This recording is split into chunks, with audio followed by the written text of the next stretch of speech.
Yẹ bá ń gbọ́ pékélé pékélé. Yẹ bá ń gbọ́ pékélé pékélé. Yẹ bá ń gbọ́ pékélé pékélé. Yẹ bá ń gbọ́ pékélé pékélé. Ẹ má yà sọ́tún, ẹ má yà sósì. Ẹ má yà sọ́tún, ẹ má yà sósì. Ẹ má yà sọ́tún, ẹ má yà sósì. Ẹ má yà sọ́tún, ẹ má yà sósì. Sanfatis ní ẹ jẹ́ ká lọ. Sanfatis ní ẹ jẹ́ ká lọ. Sanfatis ní ẹ jẹ́ ká lọ. Sanfatis ní ẹ jẹ́ ká lọ. Ó yá o, ó yá o. Ẹ bá wa dòwò pọ̀ kájọ ṣoríire. Ó yá o. Óyá o, ẹ bá wa dòwò pọ̀ kájọ ṣoríire. Óyá o, óyá o, ẹ bá wa dòwò pọ̀ kájọ ṣoríire.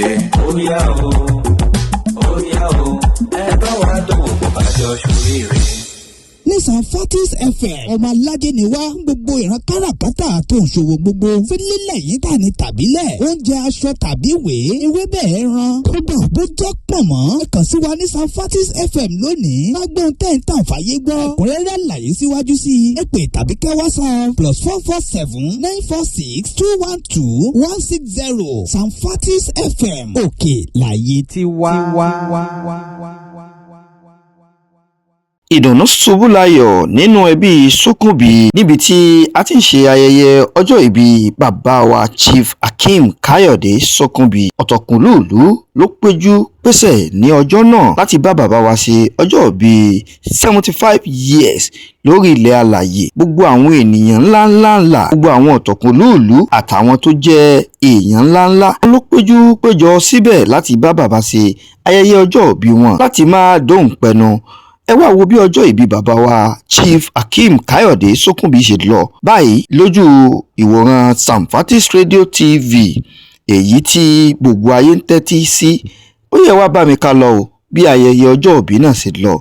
A wá dúpẹ́ lọ́wọ́ Ọlọ́run ọba fún bàbá wa tí wọ́n pé 75 years of age lórí ilẹ̀ alàyè nínú àlàáfíà. Chief Hakeem Káyọ̀dé Sókúnbí ọ̀pọ̀lọpọ̀ ẹlẹ́ṣẹ̀ láyé nínú owó nínú ọmọ nínú àìkú baálé ọ̀rọ̀. Ẹ̀yin olólùfẹ́ wa bẹ́ẹ̀ bá ti ń bá wa wò ẹ máa bá wa pín kálé kó dóko káàkiri orílẹ̀-èdè àgbáláyé. Ẹ ṣé gan tẹ́ ń gbọ́ wa ẹ bá wa share rẹ̀.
yìí ẹ̀dẹ̀wọ̀ àdúrà yìí o.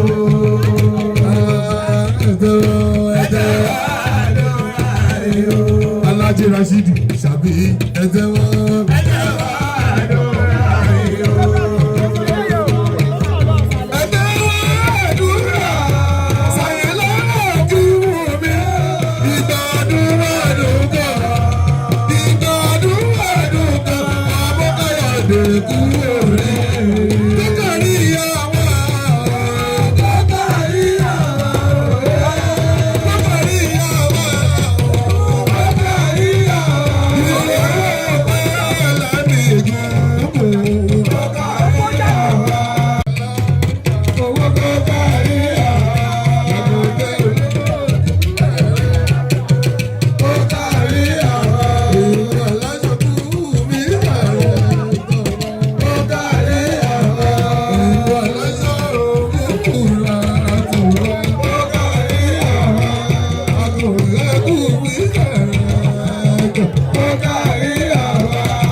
Long life and prosperity, no lọ́dọ̀ wọn bá wà yẹsẹ̀ o. Bàbí Jídé òní o, ó tẹ̀wọ́ àdúrà pé wàá ṣe 80, pé wàá ṣe 90, wàá ṣe 100, wàá ṣe 120 lọ́dọ̀ wọn bá ṣà yẹsẹ̀ o. Aláàjì Ismaili mi bàbá Jídé òní o. Àgbọ̀ kí gbogbo òkèrè pátá ní ti ilé tókò. Alátúnṣe ìwòsàn lọ. Máyégún gbogbo bàbá pátá ní ti ilé tókò. Bàbá bàdàn olówó pátá ní ti ilé tókò. Aláṣẹ òdì ìdí òní bàbá mi ò.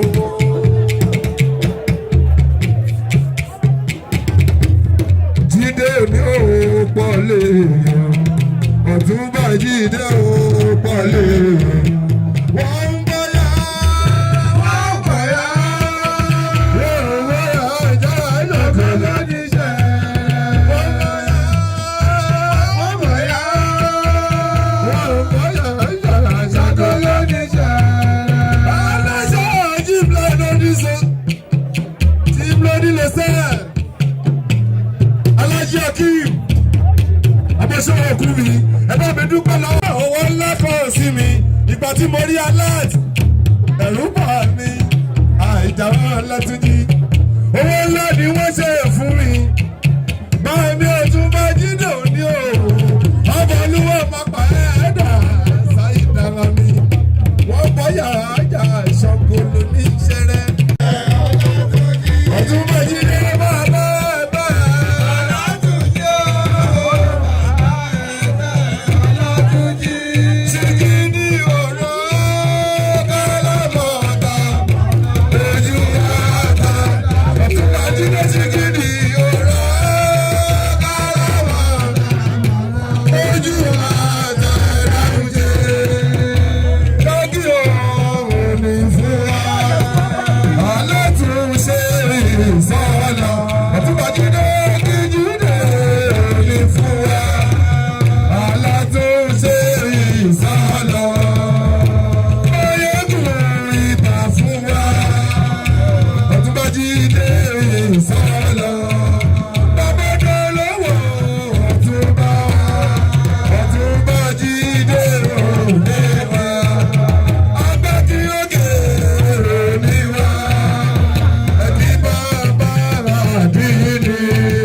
fẹsẹ̀ dé ènìyàn.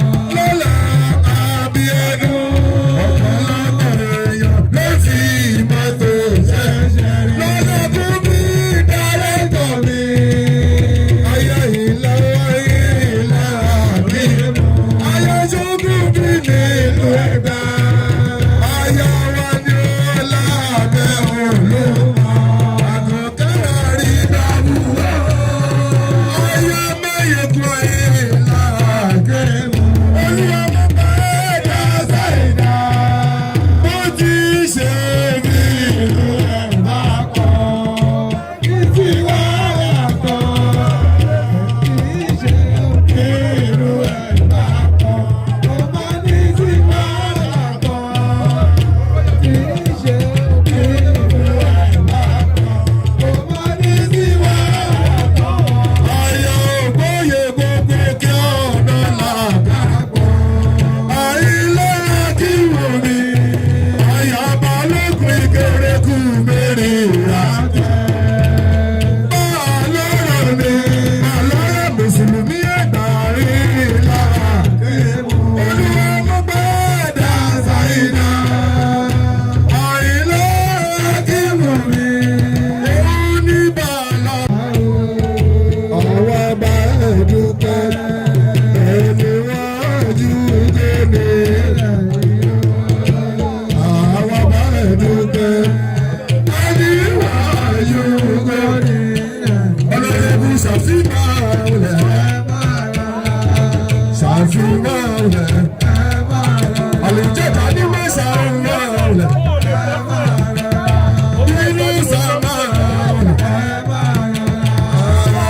Inú sàmà. bá ń gbọ́ pékélé pékélé. bí ẹ bá ń gbọ́ pékélé pékélé. ẹ má yà sọ́tún ẹ má yà sósì. ẹ má yà sọ́tún ẹ má yà sósì. Sanfatis ní ẹ jẹ́ ká lọ. Sanfatis ní ẹ jẹ́ ká lọ. Ó yá o, ó yá o, ẹ bá wa dòwò pọ̀ kájọ ṣoríire. Ó yá o, ó yá o, ẹ bá wa dòwò pọ̀ kájọ ṣoríire. Ó yá o, ó yá o, ẹ bá wa dòwò pọ̀ kájọ ṣoríire. Ó yá o, ó yá o, ẹ bá wa dòwò pọ̀ kájọ ṣoríire. ní Sanfatis FM ọmọ aládé ni wá gbogbo ìran káràkátà tó ń ṣòwò gbogbo fílílẹ̀ yìí tà ní tàbílẹ̀ oúnjẹ aṣọ tàbí ìwé ewébẹ̀ ẹran kódà bó jẹ́ pọ̀nmọ́ ẹ kàn sí wa ní Sanfatis FM lónìí lágbóhùn tẹ́ǹtà fàyè gbọ́ ẹ̀kúnrẹ́rẹ́ àlàyé síwájú sí i ẹ pè tàbí kẹ́ WhatsApp +447-946-212-160 Sanfatis FM òkè láyé tí wá.